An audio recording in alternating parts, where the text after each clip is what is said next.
Bonjour à tous et à toutes, quatrième édition de Bordeaux en lutte, l'émission On est là. De quoi va-t-on parler aujourd'hui, Béatrice? On va revenir sur le travail, puisqu'on s'est rendu compte quand même que lors des vœux de Macron, il avait dit aucun mot sur les chômeurs, les précaires, les jeunes, tous ceux qui étaient menacés de licenciement, qui risquaient de perdre donc leur emploi. Et il n'a pas parlé non plus de tous ceux qui allaient tomber dans la pauvreté. Donc on s'est dit que nous, on avait envie d'en faire une émission de rentrée. Peut-être que ça annoncera les luttes prochaines. Donc on va revenir sur les fermetures d'usines. Donc il y a une usine qui va fermer, qui se situe à Blanquefort. Non, ce n'est pas Ford, c'est Getrag, l'usine d'à côté. Une papeterie qui est en menace de fermeture aussi, qui est à Bègles. Et puis on va discuter avec un salarié de la Poste, Willy, qui va nous parler un peu des conditions de travail dans un secteur public. Et enfin, peut-être une petite note d'espoir avec des coursiers qui ont réussi à détourner l'ubérisation et qui se sont auto-organisés. Et je crois qu'on commence par un envoyé très spécial à Blanquefort qui rencontre nos camarades de Getrag.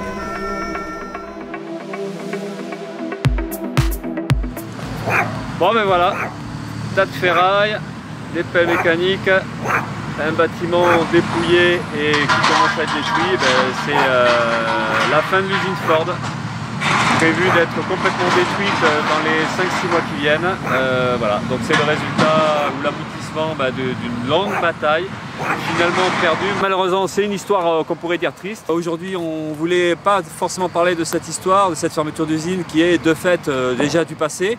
Mais malheureusement, il y a une suite. Ford a commencé le sale boulot, s'est désengagé cette usine-là. Il y a une autre usine qui s'appelle Getrag, qui est en joint venture depuis une vingtaine d'années.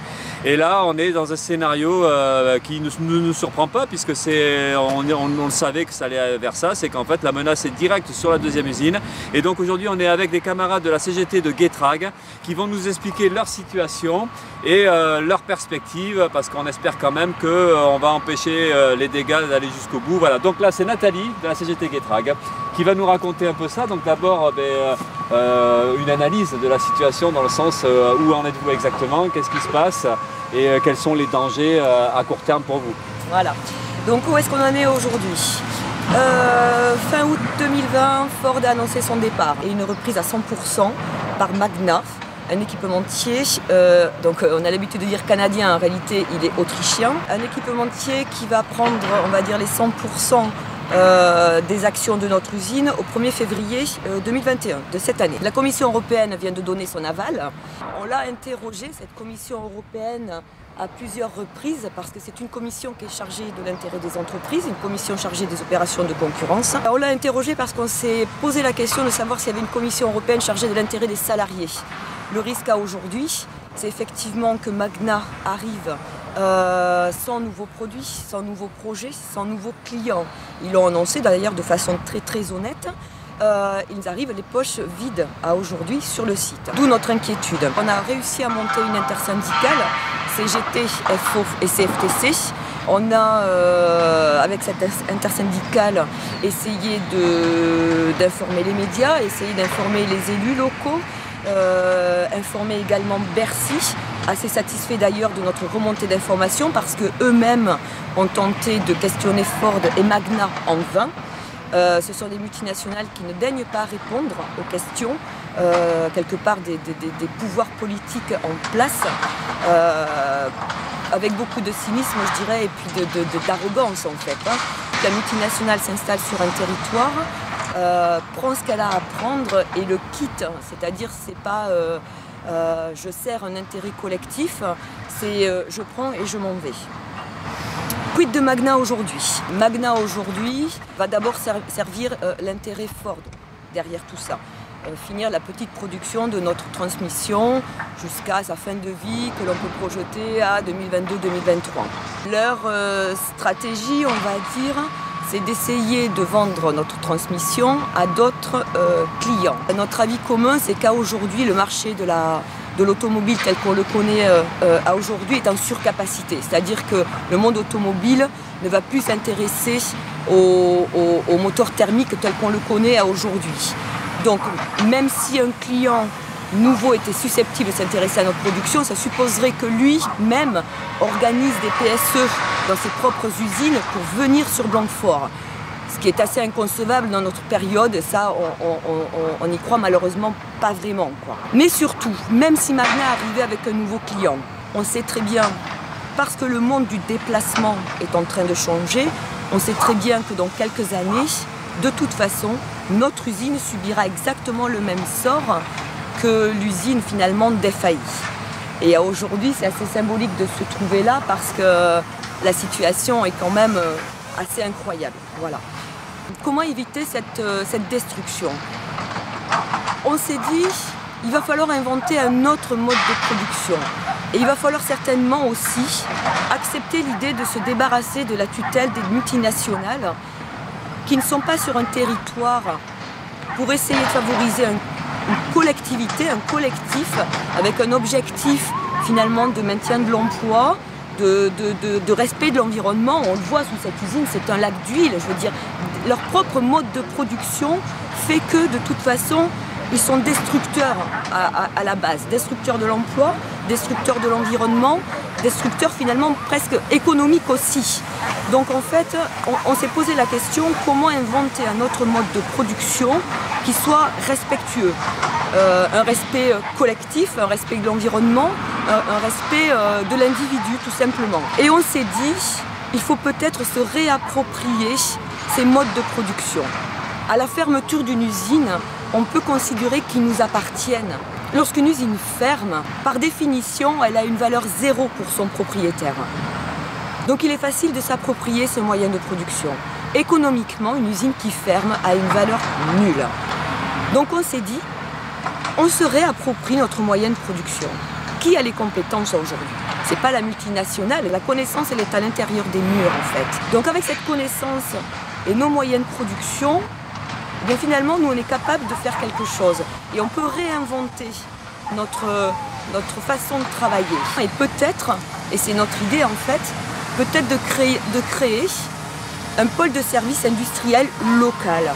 Puisque la région porte une industrie plutôt aéronautique, plutôt pharmaceutique, plutôt start-up, plutôt d'un niveau technologique assez élevé, ben nous on peut fournir des outils et des services industriels qui répondent à leurs demandes, une demande plus ponctuelle. On peut réfléchir différemment. Et ça rend aussi notre travail, ou ça rend cette réflexion très intéressante. Il faut se sortir des tutelles faussement protectrices. Donc c'est notre réflexion aujourd'hui. À court terme, il faut attendre nos 6 premiers mois là, de l'année pour voir quelles sont les intentions de Magna et quel est son projet industriel, même si aujourd'hui il semble proche du néant en fait. Mais à terme, il faudra bien réfléchir à un autre projet à nous. Pour ça, on va avoir besoin du soutien des collectivités et des pouvoirs publics. Nous avons déjà commencé à en parler à certains élus de la région qui semblent intéressés par le projet. Nous avons interpellé aussi M. Rousset qui nous a promis une date de rendez-vous pour parler de notre projet. Nous attendons la date. Voilà, il faut que ce projet mûrisse et il faut que l'ensemble de la collectivité y réfléchisse.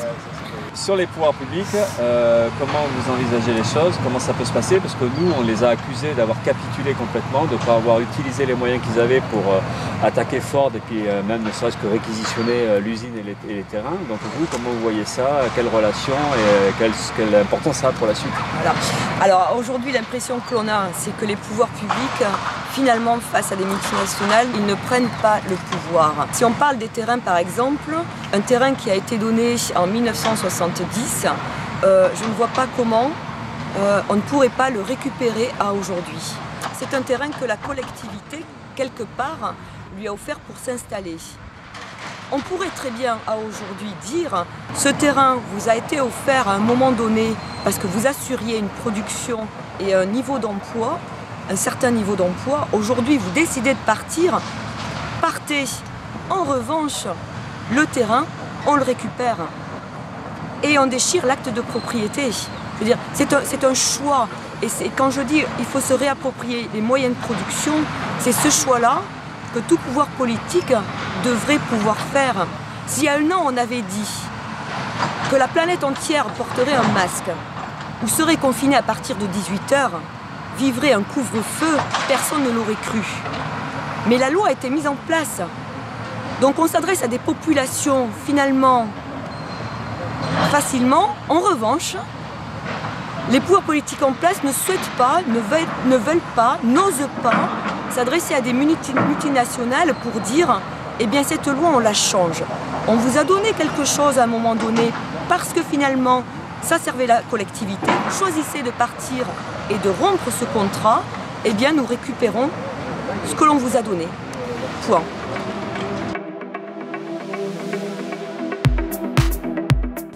Salut Willy, merci d'être venu à l'émission. Je te présente, tu es salarié à la Poste et tu es aussi représentant syndical pour Sud. On peut peut-être déjà commencer par la répression syndicale, parce qu'il y a un camarade à nous qui est à Sud, qui est aussi militant du NPA, qui s'appelle Gaël Guirante, et qui passe au tribunal demain pour savoir si il va pouvoir réintégrer la Poste. Donc tu peux nous dire un peu ce qu'il en est, et puis savoir comment ça se passe au niveau de la répression par exemple. Ouais. Alors en gros à la Poste depuis des années il y a énormément de conflits sociaux, c'est-à-dire qu'on ne se rend pas compte du nombre de conflits qu'il y a à la Poste parce qu'en fait ils sont souvent disséminés sur les différents départements, mais en fait chaque année il y a des centaines de conflits sociaux, de grèves à la Poste. Il y en a beaucoup qui se passent notamment dans le 92, qui est un département en fait, où les facteurs et les factrices sont très combatifs. Et un de leurs représentants syndicaux, c'est Gaël, donc Gaël Guirante. Et donc depuis des années, la Poste essaye, comme à chaque fois avec les militants syndicaux qui refusent d'avoir le stylo un peu facile et puis qui sont dans un rapport de lutte avec l'entreprise, ils essayent de le dégager par tous les moyens. Et donc aujourd'hui, il a été licencié de la Poste, malgré que l'inspection du travail à plusieurs niveaux et sur plusieurs années ait dit que c'était discriminatoire. Mais la ministre donc, Muriel Pénicaud, qui en dernière instance a été saisie, elle a validé les licenciements. Donc Gaël a été licencié, il passe au tribunal demain, au tribunal administratif, pour contester cette décision qui est complètement inique. Et l'idée, ce serait qu'il puisse réintégrer son poste. Oui, c'est ça. L'idée, en fait, c'est de suivre les recommandations qui ont été données par le ministère du Travail lui-même, qui a dit que non, que ce licenciement, il était discriminatoire, et que sur la base de cette discrimination, il devait rester à la Poste. Donc voilà, c'est de contester cette décision totalement injuste qui a été prise par Muriel Pénicaud, qui elle-même a été épinglée 671 fois par l'inspection du travail lorsqu'elle était patronne, donc qui devrait un petit peu se taire en question de droit du travail. Et c'est un climat général, c'est-à-dire qu'au niveau des conditions de travail, par exemple, toi, tu as remarqué qu'il y avait une vraie dégradation. Est-ce que c'est lié particulièrement à la crise sanitaire ou c'était déjà... Parce que pour le cas de Gaël, ça remonte à il y a quelques années quand même. Mais tu vois une vraie dégradation des conditions de travail, on vous en demande de plus en plus. Ouais. Qu'est-ce qui se passe exactement? Alors il y a une dégradation générale du travail dans toutes les branches de la Poste, parce qu'on est séparé en branches. Elle est particulièrement visible au niveau de la distribution du courrier, chez les facteurs et les factrices qu'on croise tous les jours. Il y a de plus en plus de sous-traitance. Alors la dégradation des conditions de travail, elle a plein de formes différentes. Mais en gros, c'est l'augmentation du nombre de tâches, la diminution du temps donné pour pouvoir faire chaque tâche, et bien sûr la dégradation matérielle des conditions de travail. C'est-à-dire maintenant il y a des positions de travail où les facteurs et les factrices vont rester 100% du temps dehors en distribution, avec des vacations qui sont de plus en plus longues, et un parcours, c'est-à-dire une distance à parcourir chaque jour qui est toujours de plus en plus longue. C'est un exemple assez concret de comment ça peut se passer. Ça c'est lié à la suppression de postes? Oui, des suppressions de postes, en fait il y en a énormément. En fait la Poste justifie ces suppressions de postes par la baisse du courrier, mais ne tient jamais compte des autres augmentations d'activité qu'il y a, c'est-à-dire qu'il y a de plus en plus de boîtes aux lettres à distribuer, de plus en plus de bâtiments qui sont construits, il y a de plus en plus de recommandés, de produits suivis à distribuer qui prennent plus de temps que de simples lettres, et bien donc ça elle n'en prend jamais compte, et donc forcément elle baisse les emplois en conséquence. Tous les 2 ans elle fait une réorganisation dans chaque service, et elle supprime des emplois chaque fois, irrémédiablement. Oui, puis apparemment, on vous en demandait un peu plus, c'est-à-dire qu'il fallait voir aussi si les personnes âgées allaient bien. Enfin, on a multiplié aussi vos tâches qui n'étaient pas du tout en lien avec la Poste, a priori. Oui, c'est ça. Le projet de la Poste, c'est de ne plus être simplement une entreprise de distribution de courrier, voire même de ne plus l'être principalement. C'est de réorienter les activités vers les activités de service, c'est-à-dire que, un peu à l'image de Carglass et autres sur lesquels il y a eu des enquêtes journalistiques, l'idée c'est de faire du service au sens large. Et donc le service au sens large, c'est cibler ce qui rapporte, et ce qui rapporte, c'est piquer entre guillemets dans le portefeuille des personnes âgées. Ça s'appelle la silver economy, poliment, mais c'est absolument infâme. C'est de dire, ben voilà, il y a une économie des personnes dépendantes, et donc cette économie-là, on va aller la chercher, la thune dans leur portefeuille, quoi. Et au niveau du management, parce que c'est un peu comme ça que ça se discute, c'est-à-dire qu'il y a Le privé a pris un peu le pas sur la Poste avec la façon de gérer les salariés. On parle souvent justement de chefs qui font du management et qui mettent un peu la pression aussi aux salariés. Ouais, ça pour le coup je suis pas forcément d'accord sur la distinction privé-public, parce qu'en fait ça a toujours été le cas un petit peu le management comme ça à la Poste un peu tordu, mais ça s'aggrave en fait avec les objectifs qui sont de plus en plus importants. C'est pas tant le statut qui va changer quelque chose, c'est les objectifs derrière. C'est-à-dire que comme il y a un objectif de rentabilité absolue, on est vraiment dans du taylorisme pur et dur, on réduit toutes les marges possibles pour être le plus efficient possible, comme ils disent. Donc du coup, forcément, dès que ça décale un petit peu des rails, on tape, quoi. Il faut que ça rentre, donc on tape. Et sur Bordeaux, comment ça se passe? Vous avez interpellé le maire de Bordeaux, Pierre Urmic. Apparemment, vous avez eu des difficultés à avoir des réponses? Oui, c'est ça. On a au-delà des difficultés d'avoir des réponses, c'est-à-dire qu'on n'a même pas de réponse, c'est-à-dire qu'on est vraiment dans du mépris absolu, c'est-à-dire qu'on a écrit un courrier recommandé, on a écrit un mail, on a interpellé sur les réseaux sociaux, on a interpellé directement en message pour contacter des élus de la majorité, et en fait on n'a tout simplement pas de réponse. On était même invité à un forum des associations, etc., où on nous a promis une réponse, et on n'a jamais eu de réponse, juste on nous ignore en fait depuis septembre sur la question des conditions de travail à Bordeaux et puis du service public postal à Bordeaux. Alors que nous on veut juste une entrevue, parce qu'il faut savoir que le maire de Bordeaux, donc Pierre Urmic, qui a reçu le PDG de la Poste en entretien, on ne sait absolument pas ce qu'il s'est dit, mais on sait qu'il l'a reçu. Et voilà, donc mais quel est l'avenir de la Poste à Bordeaux? Quel est l'avenir des conditions de travail des postiers à Bordeaux? Personne ne le sait et on refuse de nous répondre. Parce que lui, en tant que maire de Bordeaux, il a un rôle à jouer au niveau de la Poste? Il a un rôle à jouer, ouais, notamment en termes de couverture du service public postal, c'est-à-dire l'ouverture des bureaux de poste. Par exemple, à Bordeaux, il y a énormément de bureaux de poste qui sont fermés, pour celles et ceux qui le voient au quotidien. Il y a le bureau celui le plus emblématique, le bureau de Saint-Projet, au milieu de la rue Sainte-Catherine, qui a été fermé, c'est un Carrefour Market à la place. Mais il faut savoir que la plupart des bureaux, quand ils ferment, il y a un Carrefour qui ouvre à la place. Ou même, il y avait un centre courrier là, qui est juste dans la cour du Maréchal Juin. Il y avait un centre courrier qui était là, donc avec des facteurs et des factrices. Maintenant, c'est un Carrefour. Et à chaque fois qu'un Carrefour ouvre, il ouvre un point courrier. Donc on remplace petit à petit le service public postal par une activité Carrefour qui fait aussi un peu de courrier au passage. Et donc le maire pourrait interdire ou le maire concrètement, normalement, lui, il est censé veiller aux obligations de maintien du service public postal à Bordeaux. Donc il a des négociations dans ce cadre-là avec la Poste. Le problème, c'est que ces négociations-là, elles sont opaques. On ne voit strictement rien de ça. Quel est l'aboutissement? Qu'est-ce qui est le plan sur 5 ans, 10 ans? On n'en sait rien. Donc là, l'idée, c'est de réinterpeller? L'idée, c'est de continuer d'interpeller, mais bon, on a un peu l'impression de parler dans le vent, parce que si on nous répond non, on peut dire expliquez le non, mais là, on ne répond même pas, en fait, donc c'est encore mieux, on nous ignore. Donc voilà, mais c'est toujours dans la même idée en fait politique de on est élu, on représente la population, mais on va s'adresser aux chefs, on est entre chefs, on parle entre chefs. Donc moi je vais parler au PDG de la Poste, par contre les salariés de la Poste, je les interpelle même pas. Et puis quand eux-mêmes ils m'interpellent, je m'en occupe même pas, ça fait pas partie de mes préoccupations. En tout cas visiblement c'est ce qu'on remarque, quoi. Parce que depuis septembre, donc on est en janvier, ça fait un petit moment quand même. Avant de passer au point suivant, où ça va être un reportage sur les coursiers, je crois qu'au niveau de la Poste, il y a aussi un peu cette idée d'ubérisation. Est-ce que tu peux nous dire un petit mot? Oui, concrètement, c'est l'aboutissement en fait, du projet de la Poste, c'est d'arriver vers un système Uber, c'est-à-dire une sous-traitance au moins chère et puis au plus dégradé possible. Et elle a déjà commencé à poser les jalons de ce truc-là en fait, en créant une société de toutes pièces qui s'appelle Stewart, qui est une société en fait, de livraison type Uber, Deliveroo, etc. Et donc ils font de la livraison de repas, mais aussi ils font de la livraison de colis, et puis plus tard ils pourront peut-être même faire de la livraison de courrier, on ne sait pas. Mais en tout cas, le modèle est déjà dans la boîte. D'accord. Bon merci beaucoup. Salut. Nous sommes allés rencontrer Arthur et Morgane des coursiers bordelais. Ils font partie des personnes qui ont créé la société coopérative ouvrière de production Les Coursiers Bordelais. Nous sommes déplacés avec Thierry. On les avait déjà rencontrés une première fois avec Philippe Poutou. D'ailleurs, il a écrit un article dans l'Anticapitaliste de cette semaine à ce sujet. Et donc, on va parler à la fois de leur coopérative et à la fois de la section syndicale qu'ils ont créée à Bordeaux et qui s'est maintenant développée à Lyon, Paris, Nantes et qui défend les coursiers à vélo. On est donc avec Arthur et Morgane des coursiers bordelais. Toi Arthur, tu fais aussi partie du syndicat des coursiers non motorisés, c'est ça? On accepte les motorisés maintenant. Vous acceptez les motorisés? Voilà, mais on n'a pas changé le nom à la base, c'est syndicat des coursiers à vélo de Gironde. D'accord. Mais on a aussi des gens en scooter et même en voiture maintenant qui sont adhérents au syndicat. Ça a été créé à Bordeaux, c'était la première expérience de syndicat de ce type-là? C'est ça, ça a été longtemps le seul aussi, et donc le premier syndicat de livreurs uberisés. Donc il y a déjà eu des expériences d'uberisés chez les VTC, et donc voilà, le syndicat existe depuis maintenant 4 ans à Bordeaux.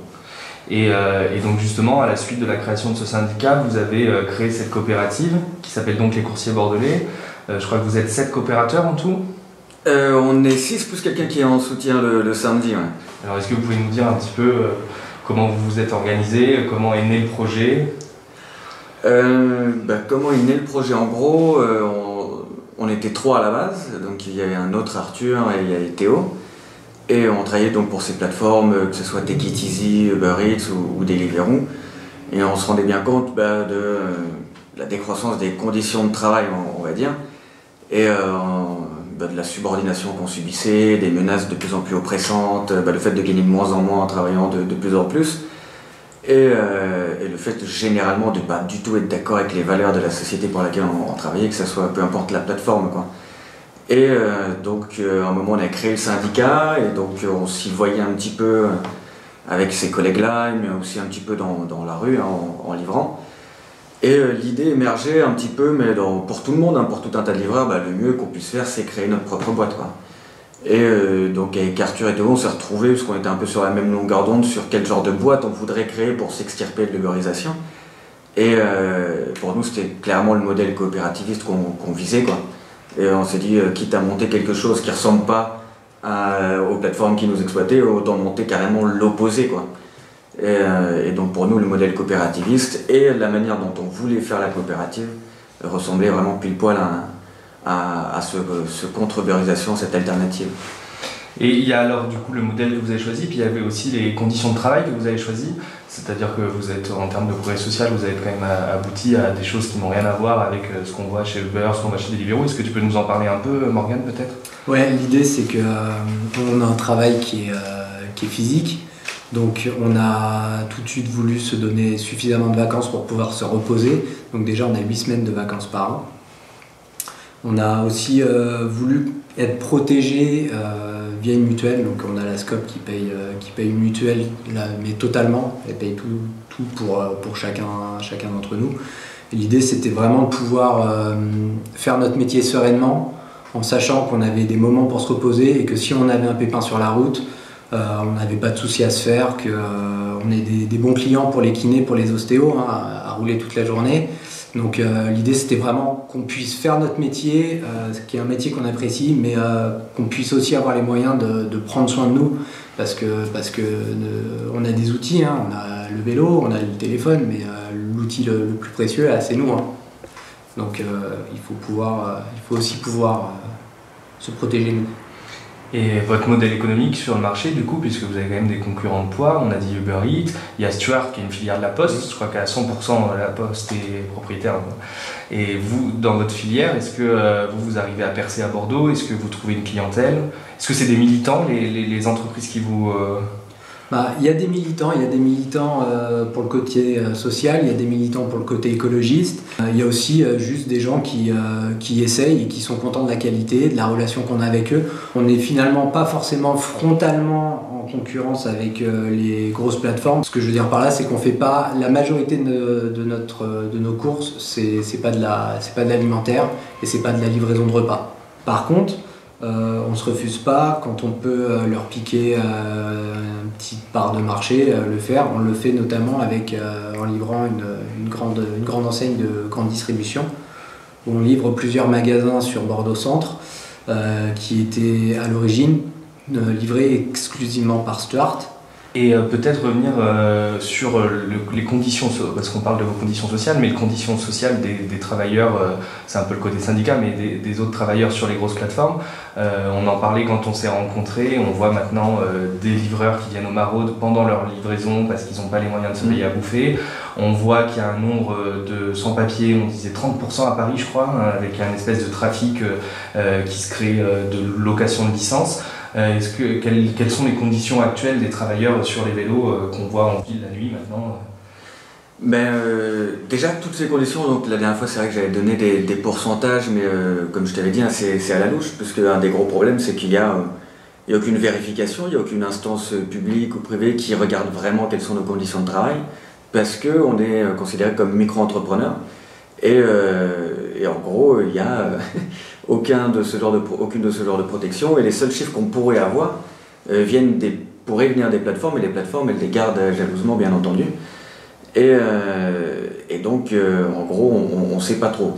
Mais très visiblement, à Paris, on est à 30 ou plus de 30% de travailleurs sans papier, et donc qui sous des comptes, qui ont des alias, et qui essayent de se débrouiller, hein, parce que, il n'y a pas de secret, ils sont obligés de travailler pour vivre, et ce milieu-là, pour le moment, le permet, mais c'est pas une opportunité que donnent les plateformes, c'est plutôt une opportunité qu'elles prennent, elles, pour pouvoir exploiter les gens qui sont dans la précarité, et pour ça, elles ferment les yeux sur qui travaillent dans leur plateforme. Mais on voit qu'il y a des plus petites plateformes comme Frishti ou il y a même Muscuart qui ont, là, après le premier confinement, en fait, viré tous les sans-papiers de leur plateforme en disant « Ah maintenant qu'on a trouvé un moyen pour contrôler et qu'on n'en a plus trop besoin, ben voilà ». Et chez Frishti, c'était plus de la moitié des livreurs qui étaient des livreurs sans papier, dont certains contractaient directement avec la plateforme en leur propre nom. Donc il y avait vraiment un aveu, quoi.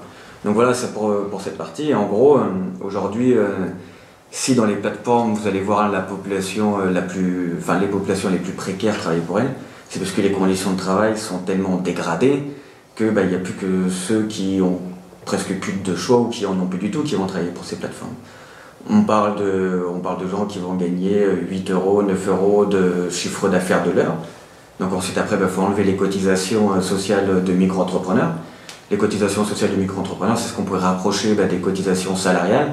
Sauf que ces cotisations salariales, il manque les cotisations patronales de nos employeurs, donc des plateformes, et ce qui fait que ça nous apporte une sécurité sociale qui est moindre.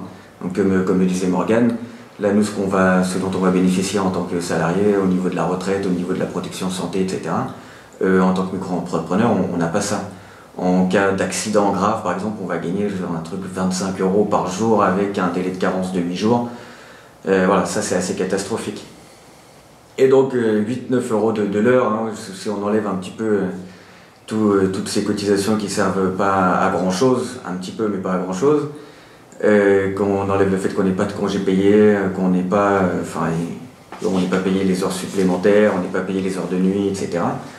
Ça commence à faire vraiment pas beaucoup.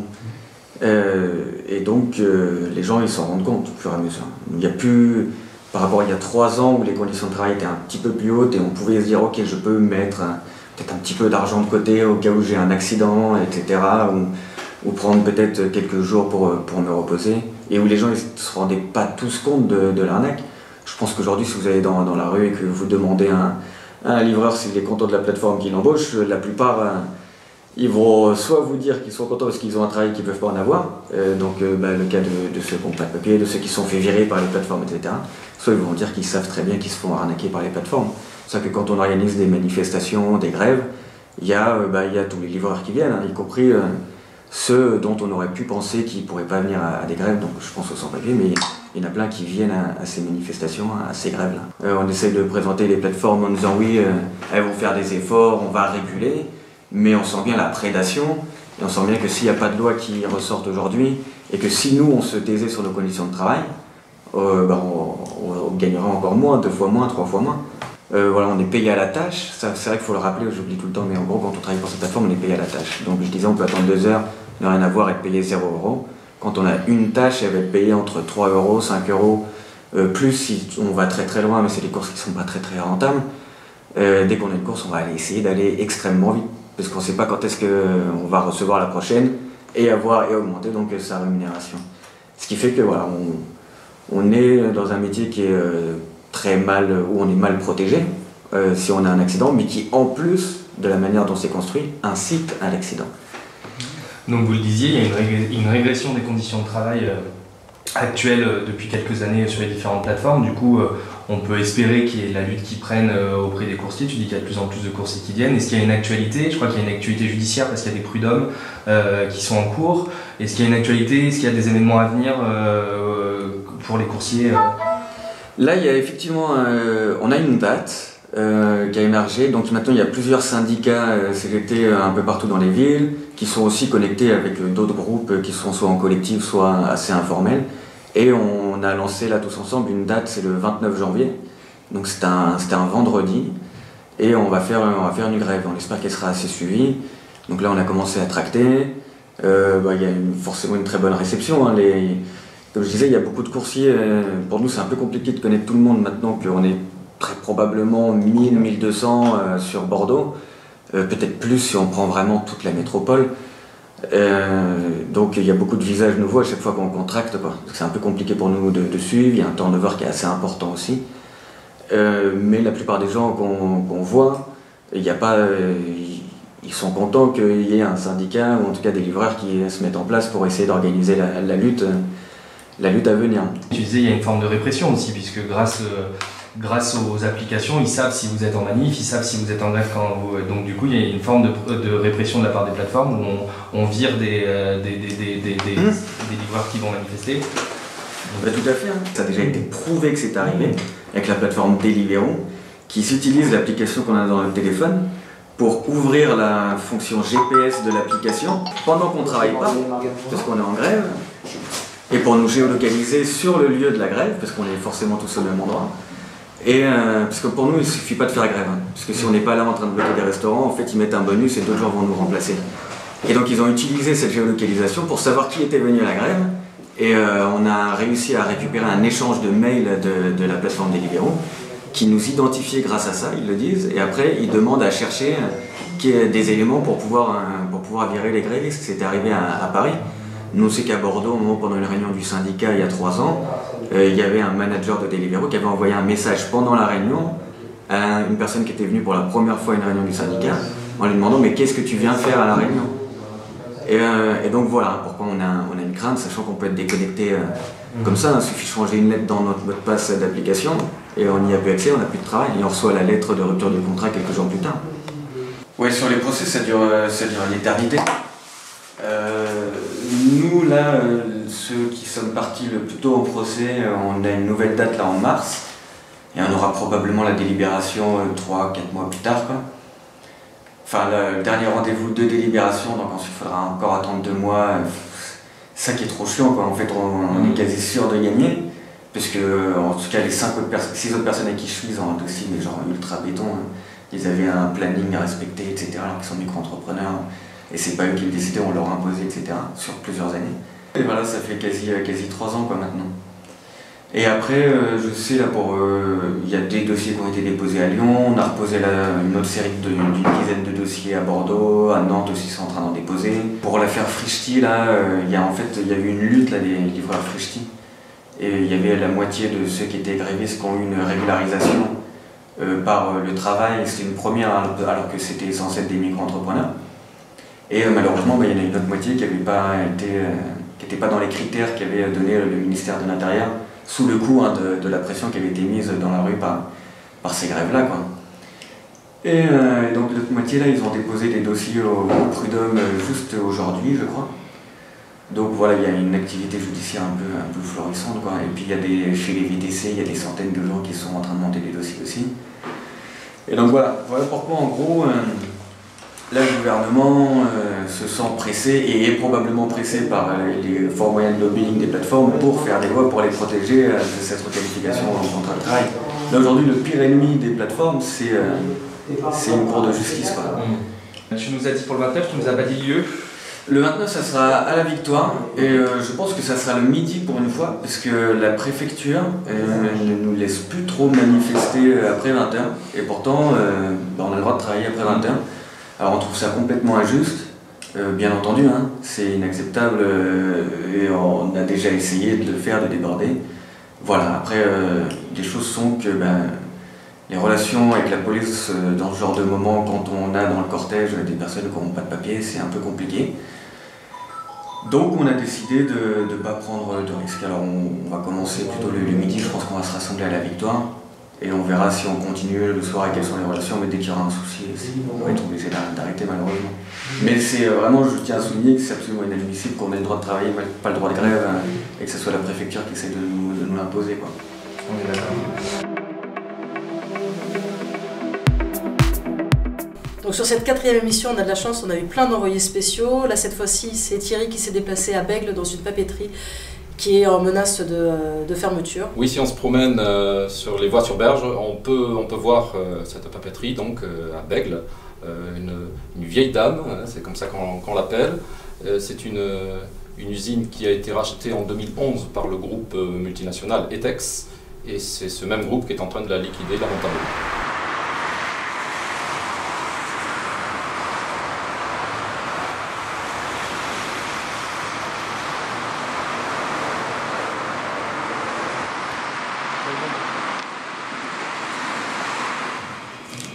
Bonjour Daniel, tu es militant CGT et tu travailles à la papeterie de Bègles, donc cette usine historique de la ville de Bègles, connue sous le nom de Vieille Dame. Elle a plus de 90 ans.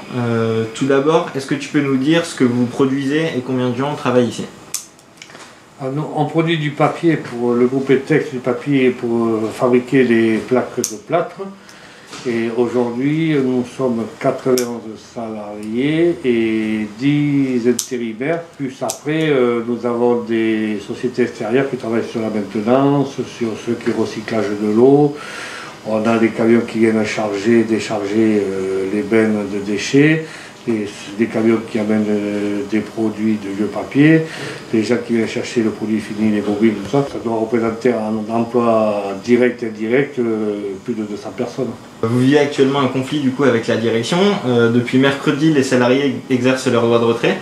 Peux-tu nous expliquer l'origine et les enjeux de ce conflit? Aujourd'hui, le conflit, il est qu'une boîte nous a écrit: je me désengage de la papeterie de Bègles, et ça c'est une réalité. Et cette boîte, c'est du groupe Etex, Etex Signal. Eux, voilà ce qu'ils ont dit, ils ne se sont pas cachés, ils l'ont écrit, ils l'assument, puisqu'ils l'assument. Donc nous, aujourd'hui, on veut qu'ils rendent des comptes par rapport à ce qu'ils disent. À partir du moment où ils nous ont annoncé le PSE, ils nous ont donné 3 mois. Donc si en 3 mois, eux, ils trouvent le délai suffisant pour se projeter sur un éventuel repreneur, et nous, on trouve que c'est relativement court. Et ce qui est plutôt rassurant, c'est qu'on pensait à un moment donné être idiot. Mais on s'est aperçu que les élus et tous ceux qui nous suivent, même les syndicats, disent que c'est impossible dans un délai comme ça de trouver un repreneur. Donc on se dit, bon, ben, ça va, ça nous rassure, on n'est pas si bête que ça, quoi, en fait. De quoi est-ce que vous aurez besoin actuellement pour soutenir votre lutte? Aujourd'hui, nous, ce qu'on a besoin, c'est de comprendre, parce que déjà, il faut comprendre ce qui arrive. Nous, je pense qu'on a compris, ce qu'il faut, c'est faire comprendre aux autres, c'est surtout ça. On a dénoncé depuis des années l'état de la papeterie de Bègles, parce qu'aujourd'hui, si on en est là, c'est pas innocemment. C'est qu'il y a eu une mort annoncée depuis plusieurs années, où il y a eu un laisser-aller du groupe, qui a laissé mourir cette papeterie par manque d'investissement, par manque d'accompagnement. C'est pour ça qu'aujourd'hui, nous, on demande aux élus et aux syndicats de nous accompagner pour dire qu'il manque du temps, il faut trouver d'autres solutions. Et nous, ce qu'on veut en priorité, c'est sauver les emplois. Donc on a besoin de temps nous, pour pouvoir se projeter sur un avenir sur cette papeterie qui, à nos yeux, ne devrait pas mourir comme ils l'annoncent eux. Et ce droit de retrait, alors? On est des gens qui se sont battus, quand je dis des gens, c'est-à-dire des syndicats, des travailleurs, des humains, qui se sont battus depuis le début qu'ils nous ont annoncé ce PSE, pour retrouver des solutions pour sauver les emplois, éventuellement à travers des repreneurs ou d'autres. Donc nous, on a dit, ok, on va jouer le jeu, on va aller jusqu'au bout, on va se donner le temps de recherche, le temps qu'eux nous donnaient. C'est un temps, comme je disais tout à l'heure, très court. Aujourd'hui, a priori, ce qui en retourne, c'est que rien ne se dessine au niveau des repreneurs. Donc ça veut dire directement qu'il va y avoir les licenciements de la totalité des salariés. Au vu de cette réalité, nous, quand on a annoncé en assemblée générale vendredi que le risque c'était fermeture d'usine avec licenciement total, les gens étaient dans un état limite, donc risque psychosocial élevé. Et vu l'état de la machine, et puisque nous, il y a de vraies inquiétudes par rapport à la sécurité des gens, on a dit, nous, on met en avant notre droit de retrait. Et pour vous, quelles sont les responsabilités et quel rôle peuvent avoir les pouvoirs publics vis-à-vis du risque de licenciement, justement? Les responsabilités, oui, il y a des responsabilités, mais ça, j'ai envie de dire merci Macron. Les responsabilités. Vu les cadeaux qu'il vous a fait, Voilà, aujourd'hui, si on en est là, c'est parce qu'il a donné des pouvoirs à des gens qui, jusqu'à maintenant, faisaient déjà ce qu'ils voulaient, mais aujourd'hui, ils le font encore plus facilement, et en plus avec des droits qu'ils n'avaient pas jusqu'à maintenant. Après, quand on dit les devoirs, moi, les devoirs des élus, c'est de nous accompagner sur ce genre de choses, de nous accompagner, pas nous accompagner pour trouver une enveloppe où on va partir avec un petit chèque, c'est pas ça. C'est nous accompagner pour sauver les emplois. Et là, à partir de ce moment-là, qu'est-ce qu'ils ont fait? À aujourd'hui, clairement, pas grand-chose. Aujourd'hui, pour sauver les emplois, moi je dis, ils avaient très bien la possibilité de faire des réunions comme nous ont fait à la préfecture, mais en mettant des conditions au niveau des gros groupes comme on a aujourd'hui, chose qu'ils ne font jamais, et ils ne veulent surtout pas se mouiller puisque c'est des copains, on le sait. Donc ils ne vont surtout pas se mettre mal entre les uns et les autres. Et la réalité aujourd'hui, malheureusement, elle est là. C'est-à-dire que personne ne veut dire ouais, toi t'es le méchant petit canard, tu vires tout le monde. On ne va surtout pas le dire parce que c'est mon pote, demain peut-être que j'aurai besoin de lui. Voilà où on en est aujourd'hui. Au Conseil de métropole, le sujet avait été abordé il y a déjà 2 mois, notamment par Bordeaux en lutte et le groupe communiste aussi. Et le maire de Bègue s'était engagé à tout faire pour sauvegarder l'emploi.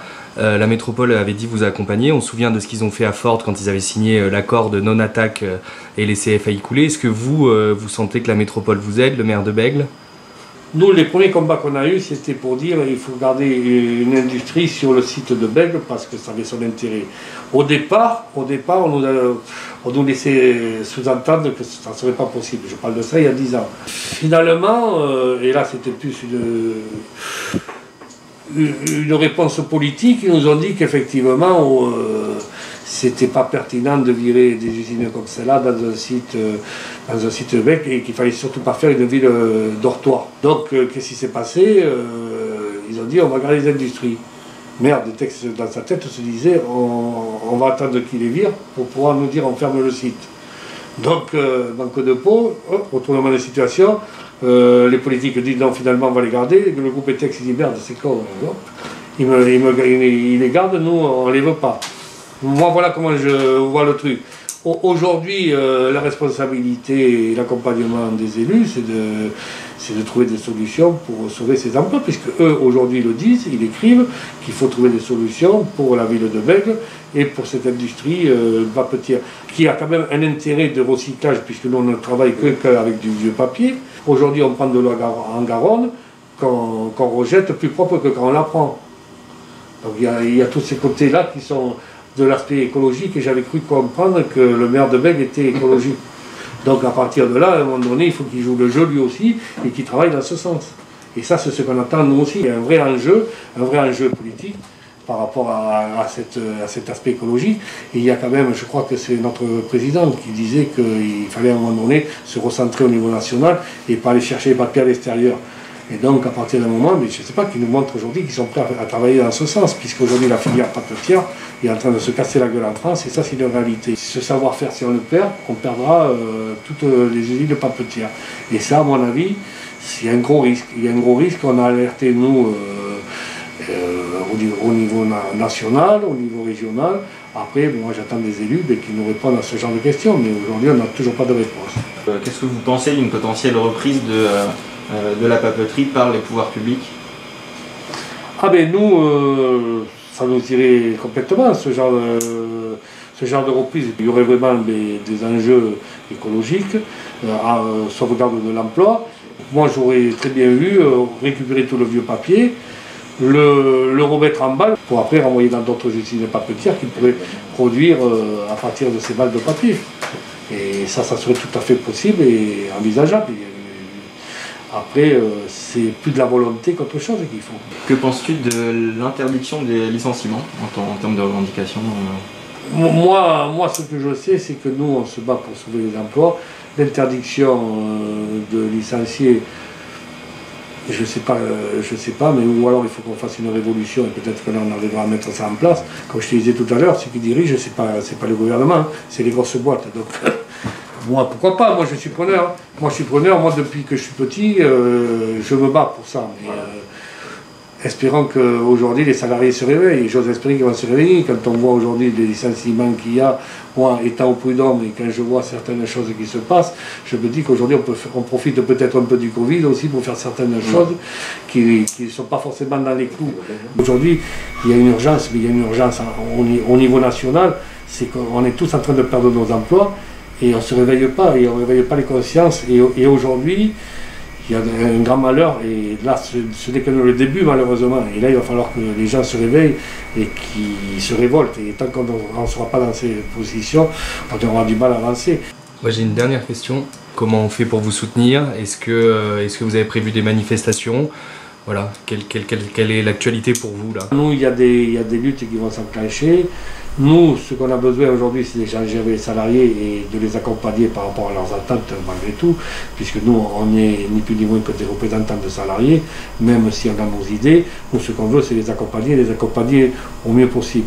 Nous, des actions, on en a envisagé, peut-être monter au siège qui est à Avignon, expliquer qu'on a besoin de voir certaines personnes qui aujourd'hui on n'a toujours pas rencontrées.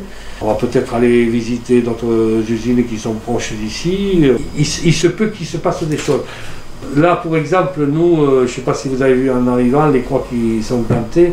Là, ça c'est des signes forts des salariés. Alors, des signes forts des salariés qui, eux, ont voulu exprimer leur inquiétude et leur colère. Vous avez besoin à un moment donné de s'exprimer, et j'ai envie de dire tant mieux.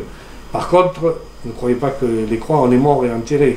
Ça, c'est que le début, c'est le prélude de la lutte. La lutte, elle va arriver. Je ne sais pas si vous avez pu lire, ce qui est marqué, c'est que quand le groupe investit, il investit pour nous tuer, en fait. Mais moi, j'ai juste envie de dire, pour conclure, c'est que quand même, un groupe comme le nôtre est capable aujourd'hui, pour 2021, de laisser 600 millions entre les investissements sur deux usines et un achat sur le groupe en Australie, de se répartir gracieusement l'an dernier 48 millions entre eux de dividendes, et de nous dire aujourd'hui, les gars, bonsoir, au revoir. Et malgré ça, ils osent envoyer le PDG au niveau du groupe, donc à nous aussi, même si moi je ne l'ai pas reçu directement, les meilleurs vœux. Mais les meilleurs vœux pour qui ?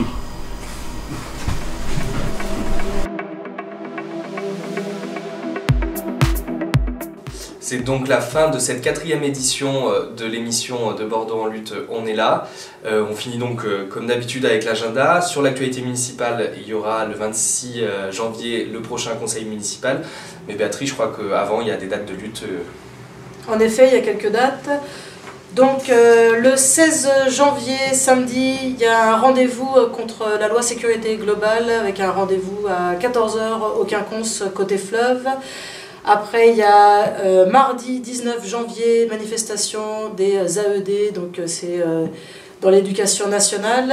Un autre rendez-vous dans l'éducation nationale qui aura lieu le 26 janvier, là cette fois-ci, ça sera au niveau des enseignants. Le 23 janvier, il y a une grande manifestation à Paris avec manifestation convergence des luttes contre les licenciements. Le 22, il y a le procès d'Eric de l'ANV COP21 parce qu'ils avaient décroché des portraits de Macron, donc ils passent en procès. Et le 29 janvier, il y aura à 12 h à la Victoire. C'est un rendez-vous des coursiers bordelais du syndicat, de la section syndicale des coursiers non motorisés. Et sinon, vous pouvez rester en contact avec nous, avec notre Facebook, pour avoir toutes les informations, les dates, heures, manifestations, et puis toutes les communications qu'on peut mettre. Merci beaucoup, à très bientôt. Ciao.